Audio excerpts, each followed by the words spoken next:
Nama Narayan, courageous yogis. When it comes to gaining relief from any form of pain or suffering, Yoga Nidra is a very profound and powerful technique that can be utilized by anybody, even if you are bedridden, even if you're in the hospital. Because you can do Yoga Nidra lying down on your back in Shavasana, it's a very approachable meditation form. We can do no matter what shape we are in. When we've hit rock bottom is the best time to practice Yoga Nidra. So let's talk about why Yoga Nidra is such a powerful practice for recovery, for recovering from not only addictions, but from any kind of trauma, any kind of health problems that you may have had or be going through. And this relief occurs on multiple dimensions of your being, on multiple levels. But first, it happens by giving you the ability to sleep. It corrects your sleeping patterns and helps you to be able to fall asleep, because this is one of the very first things that happens as soon as there's a major crisis in your life, any kind of trauma, physical, emotional, psychological.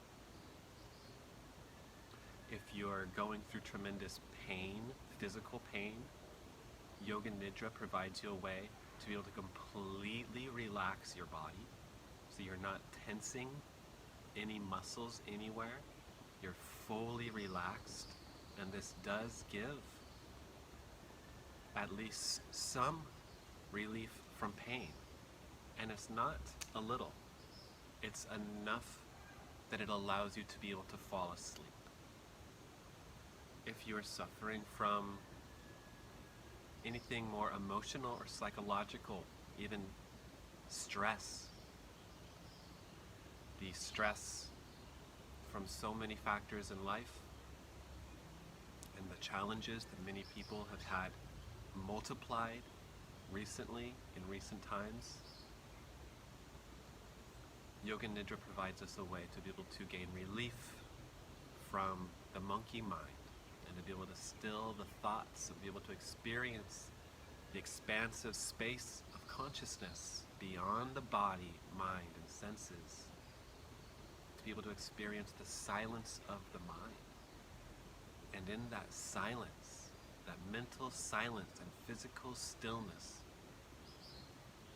we gain so much relief from whatever is burdening you on all the outer dimensions of your being. People who are hospitalized, recovering from any kind of physical trauma, as well as people who are undergoing surgery. It has been found again and again. I will include some case examples at the end of this video. It's been shown again and again. Yoga Nidra really helps people who are really suffering to be able to, at first, fall asleep. So insomnia, sleeping disorders, this is one of the first ways that prolonged stress and tension manifests itself in your life.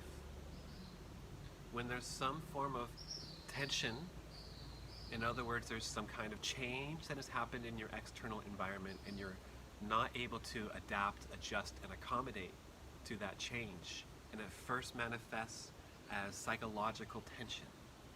And for as long as you're unable to adapt to the changes, that psychological tension continues, and it begins to become more influential in your behavior, in eventually your physical body, and on the various organs and glands and systems of the body become overwhelmed as a result of chronic tension, as a result of this stress that we have not been able to relieve.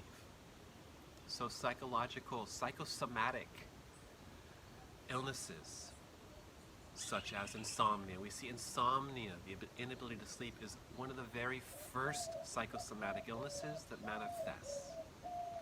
And when it comes to sleep, this is one of the most basic and easy to accomplish tasks using Yoga Nidra. That's one of the first powerful points that I want you to understand in this talk, is so many different types of illnesses and stress create this inability to sleep, insomnia. And for us as Yoga Nidra teachers and practitioners of Yoga Nidra, the ability to use Yoga Nidra to fall asleep, it's the most easy application of this science. In fact, it becomes a hurdle. That's how powerful and easy Yoga Nidra makes it to fall asleep. It is that first stage. So Yoga Nidra is a scientific approach, and it recognizes that we have these three states of mind. Not just Yoga Nidra, Vedic sciences in general. If you look throughout the Upanishads, you can see mention of these three states of the mind, oftentimes encoded in symbolism called the three worlds. These three worlds, or three states of mind, are the conscious mind, Jagrat, the dreaming state, Swapna, and the deep sleep state of Sushupti, the conscious, subconscious, and unconscious minds. In the very beginning, we are on that first level of Jagrat, wakefulness. And Yoga Nidra on the first stage helps us to fall asleep. Sleep, Nidra, is the first stage of Yoga Nidra. And this is on multiple levels. So first of all, the first stage for your beginners, for you, if you are a beginner, your first stage, it's just to fall asleep. It's to experience deeper physical rest and relaxation than before, because this first stage of Yoga Nidra corresponds to the conscious mind, corresponds to our outer being, the physical body, the stula sharir, the physical dimension of our being, the waking consciousness. And on this level, in order to release the pent-up nervous tensions in the body, which are attached to samskaras, and these samskaras, the impressions in the psyche. These impressions are the real source of the outer tension, but in the beginning, we relieve that inner tension by relieving the muscular tension that is the effect of that inner tension, right? Because the body affects the mind, ergo we can use, because the mind affects the body, ergo we can use the body to affect the mind, right? This is the yogic principle of involution. So we start to relax the body, and whatever we are carrying within us starts to come out. Whatever is in your heart, whatever tension, whatever you are repressing, when you relax on a certain level, that expansiveness, it releases anywhere that you're clinging and holding tension in your body. It releases that nervous energy, and that nervous energy comes to the surface. And that's why, especially in the beginning, you might find that there's times practicing Yoga Nidra, it releases some kind of nervous energy. It's not Yoga Nidra that's doing this, it's within you. And Yoga Nidra is allowing you to relax now deep enough, and it's releasing that. And the way that we deal with this usually is to simply fall asleep. Sleep is one function of sleep, is as a safety mechanism, that when the body-mind complex becomes too overwhelmed by either too much energy or too much consciousness, then one way that the mind deals with that is just to shut down, just to go to sleep. And in the beginning, this is actually beneficial in many ways, because especially if there's a lot of pent-up, trapped nervous energy, because going to sleep is allowing you to release that energy without it overwhelming you, right? So now you will wake up more relaxed. You've released now that nervous energy. But to really fully release it, we have to face it consciously, right? So sleep, it's giving some relief, but to really eradicate the root of the suffering, we have to go into the next stage of Yoga Nidra, which is conscious dreaming. And in conscious dreaming stage of Yoga Nidra, we're now going beyond the stula, the physical body, into the subtle body, the sukshma. And the subtle body is composed of the mind, the emotions, and the psyche. It's the inner experience, the subtle experience. And this is also correlating to the subconscious mind. This is that state of swapna, the subconscious mind, the dreaming state. We go into this state now for your more intermediate Yoga Nidra practitioners. After you've been able to stay awake, so now Nidra, on that first level, we put the body to sleep. That's Nidra, but you stay awake as you go into the next stages. And so then, if you put the body to sleep, now you go into conscious dreaming stage of Yoga Nidra, where you are confronting everything that is stored within the subconscious mind. All of the latent impressions, all of the repressed memories, fears, desires, traumas, any kind of repressed thought form. We encounter these samskaras during conscious dreaming stage of Yoga Nidra at this point. And so, for example, when you're going through the visualization sequence, or when you're going through polar opposite sensations, anything that is for manomaya koja, and also for the breath, pranamaya koja, when we are relaxing the breath, you're also relaxing the mind, because the mind and the breath are linked.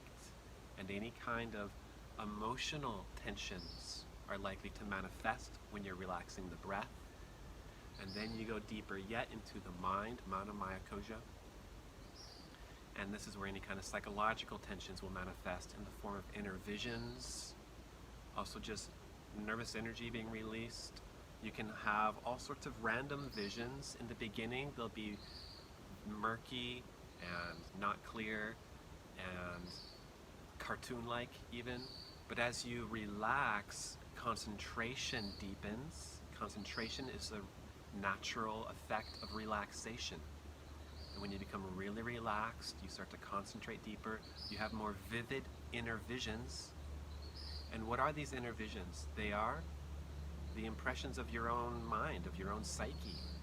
These are the seeds of all of the different thoughts and behaviors and things that are manifesting on the surface level of your being. So by addressing these things during conscious dreaming stage of Yoga Nidra, you are eradicating the root of whatever's manifesting on the surface. And so in the beginning, you get really good sleep. But then you might find that you're staying awake longer and longer during Yoga Nidra. This can still be an opportunity for those of you who are just looking for relief. It's an opportunity for now doing the real deep inner work of psychological purification, purifying the samskaras. And we don't purify them all. We've got too many there. These are the seeds of our karmas. And we have these samskaras for our entire life, as well as through so many past lives. When we're projecting ourself onto the world in the form of a like, I like this experience, I don't like that experience. This is how samskaras are born. So it's due to the mode of ignorance, avidya. We haven't identified ourself, we're projecting ourself onto the outer world. And we are having either aversion or attraction because we are projecting ourselves onto these experiences. So because this has been going on for lifetimes, there's too much there in the psyche for us to ever realistically hope to purify just through Yoga Nidra. What happens is that we bring enough harmony, we bring enough inner harmony and inner peace. We resolve the major conflicts, and we bring congruency to anything that was majorly contradictory in our psyche. We bring enough harmony that now we can have more inner peace, tranquility, we can enjoy more stillness and silence, and you start to experience the no mind state while awake. You go into the third level, the unconscious mind, sushupti, while awake. And on that level, there is no mind. There is no mind. There is no samskaras. On that level, there's no mind. And we need to experience that deepest level of the mind. It is a state of mind. It's no mind. It's the blank canvas of the mind. We need to experience that every night because that's where we regenerate and we are able to receive the most cosmic energy from the universe, Mahaprana. Thoughts deflect Mahaprana. So we have to go into that state of total unconsciousness so that you can receive cosmic energy. Well, in Yoga Nidra, we go into that state of unconsciousness, but while conscious, with wakefulness. We bring the wakefulness from the first state of the conscious mind. We bring that wakefulness and consciousness into the third state. And that is the fourth state, the Turiya, super consciousness. Just experiencing pure consciousness with no mind, no ego, just pure awareness, pure consciousness. That is the third state, because the self, the inner self, is consciousness. It's always conscious. It can never be unconscious. So when you bring that full consciousness into the unconscious mind, then that is the fourth state. That is the goal of all yoga meditations, is to experience that fourth state of Turiya. And when we experience that state, that's why we need to sleep at night, is to experience that. That's the rest and revitalization and rejuvenation that we are needing and wanting when we go to sleep at night. You can actually experience it more in meditation by remaining awake while going into relaxation. You can relax more fully because awareness brings relaxation. Relaxation is a natural effect of awareness. If you just become aware of your muscles of respiration right now, I don't even need to say the word relax. Just by becoming aware, relaxation is a natural outcome. So by remaining awake through the stages of progressive relaxation, Yoga Nidra, Antarmona, so many other meditation forms, we have the ability to relax much deeper and to ultimately go into that fourth state where we are conscious in the unconscious. Conscious unconsciousness. Where you are fully awake, but the mind has been transcended completely. And that provides a much greater and more permanent level of relief. When you know you are not your body and mind and ego, so you stop identifying with these outer parts of our being, and we release the false identifications with the outer gross manifest, and we start to become aware to the inner unmanifest, the inner sentient being, the self or Atman. And that awareness develops until you become established in it. And then you don't take things personally. You don't become so attached to the body and the mind and the emotions. We're not projecting our identity onto these things. And we derive a much greater sense of satisfaction and happiness and bliss by returning again and again to that silence beyond the mind.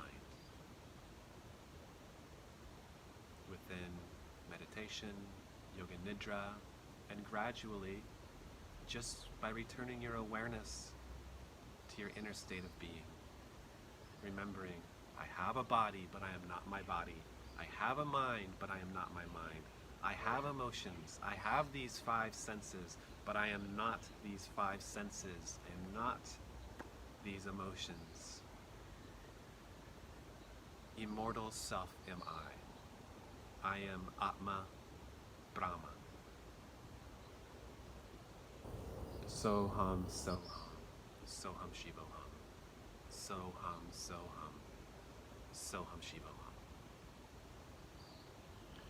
So in this way, Yoga Nidra provides relief on every dimension of your being, capable of eventually even returning you to source, returning you to self-awareness, self-knowledge, and helping you to relieve the bitter root of all suffering in this joyous experience of meditation. Sometimes we are confronting and we are releasing energies that are not so enjoyable, but as long as you can trust in the process and remember that anything subject to change is not you, it's not the real you. This is an outer part of your being. It is subject to change and impermanent, therefore not self. And when we can have that remembrance, that higher awareness, that sakshi bhava, witness consciousness, where you are observing everything occurring like a spectator, like a witness, then you can really enjoy it. Then you can not get swept up. You can take the high moments and leave the low, dissociate from the low moments. Remember, this is not who I am truly. This too will change. This too shall change. And meanwhile, that inner self which you truly are is beyond all joy and sorrow, pleasure and pain. It is beyond this dualistic dimension. And it is just pure bliss. You can't even conceptualize or verbalize that bliss. There's nothing to compare and contrast it to. It's beyond the mind's ability to conceptualize. And it simply is. That bliss you are experiencing right now, your current state of mind, is pure bliss plus ego. And all we have to do is diminish the ego, and that bliss, that perfect bliss of being, is always there. It's already there. So continue to practice Yoga Nidra. Continue to recommend Yoga Nidra to people you know who are going through a difficult time, especially if that difficult time includes the inability to sleep, sleeping disorders or insomnia. As Yoga Nidra practitioners and teachers, there's really no reason that we or anybody that we know should have any problem sleeping. I really mean that. And remember the potency and the power of this tool, Yoga Nidra, which you have access to. With great love and great respect, I thank you with all my heart. Om Shanti, Shanti, Shanti. Hari Om.